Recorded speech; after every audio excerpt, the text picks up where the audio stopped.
A king must have a queen, Christian reminded him during every meeting.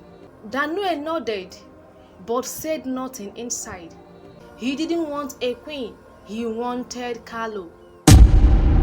That night, Daniel met Carlo in the quiet of the palace garden. They won't stop pushing me. If I don't choose a wife soon, they will question my ability to rule. There must be a way to fool them.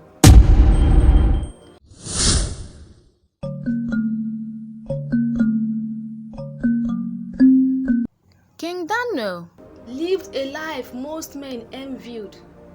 He was young, powerful, and admired by his people.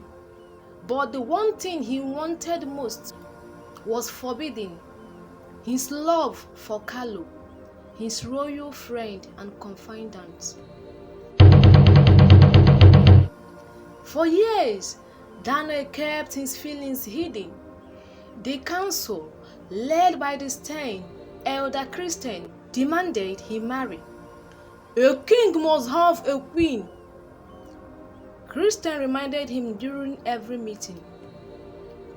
The people need an heir to ensure the kingdom's future. Daniel nodded, but said nothing inside. His heart ached. He didn't want a queen, he wanted Carlo. That night, Daniel met Carlo in the quiet of the palace garden. They won't stop pushing me, Daniel said, his voice heavy with worry.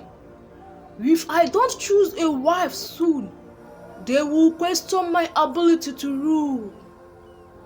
Carlo looked at him with calm determination. We can't let them take what we have, Daniel. There must be a way to fool them. Daniel's eyes light up. What if I choose my bride? From the dance floor, no one would question it, and he hesitated before continuing. And we could make sure you are the one I would choose, he said to Carlo. Daniel announced the festival the next day. Let every maiden in the land come to the palace, he declared. The one who dances with the most beauty and grace will become my queen. The council was pleased. Christian smiled, thinking the king had finally come to his senses. But Daniel had already begun his secret preparation. In the privacy of the palace, tailors and makeup artists were brought in to transform Carlo.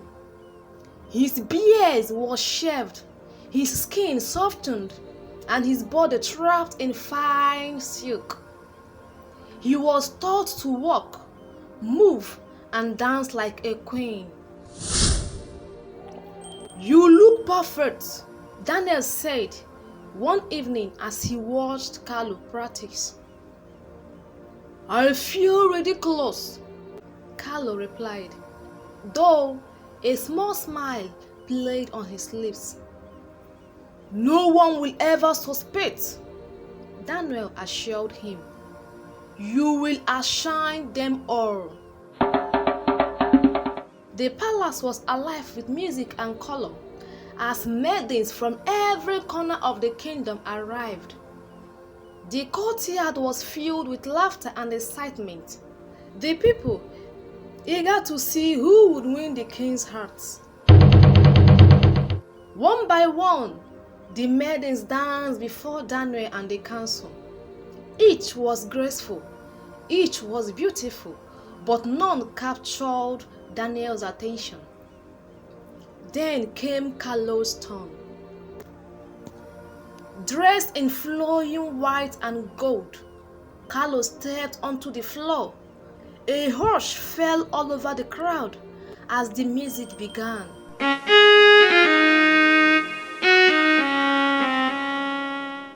His movements were unlike anything they had ever seen, fluid, enchanting, and full of emotion. Daniel couldn't keep his eyes off him.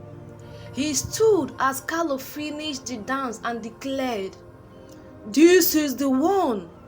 She will be my queen." The crowd erupted in cheers.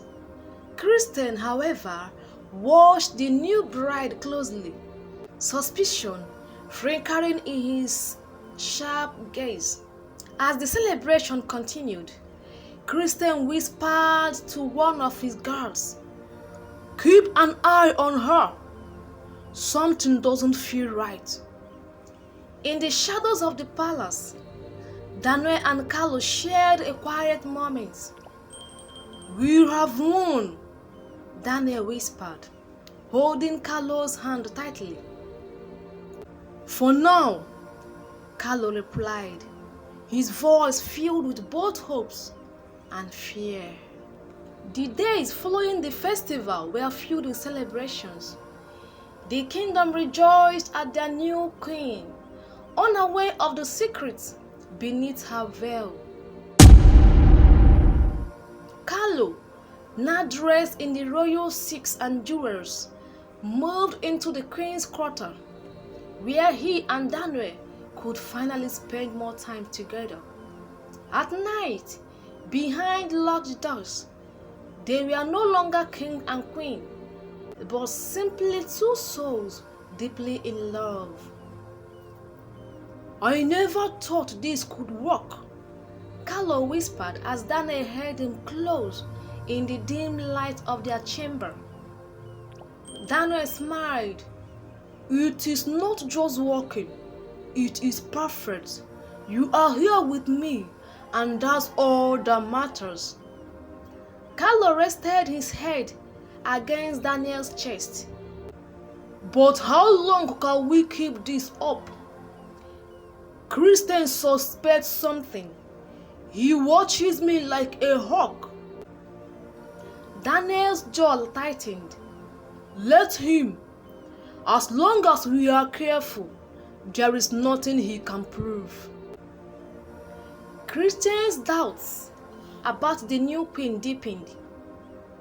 Her grace and beauty seemed almost too perfect, and she kept an unusual distance from other women in the palace.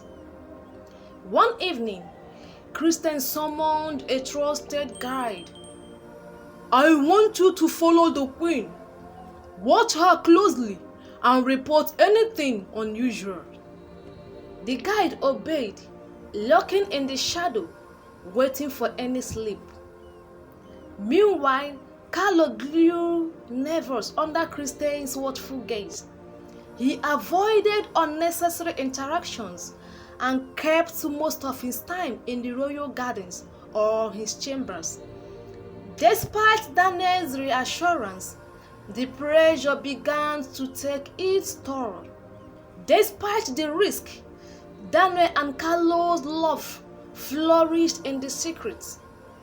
They found stolen moments to be together under the stars, in the hidden corners of the palace, and during late night walks in the garden.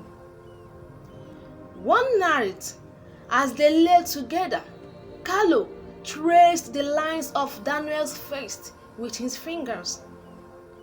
"I don't care what happens," he said softly. "Every moment with you is worth the risk." Daniel kissed him gently. "You won't lose me, Carlo. I will protect you no matter what." But even as they vowed to stay together, danger loomed closer.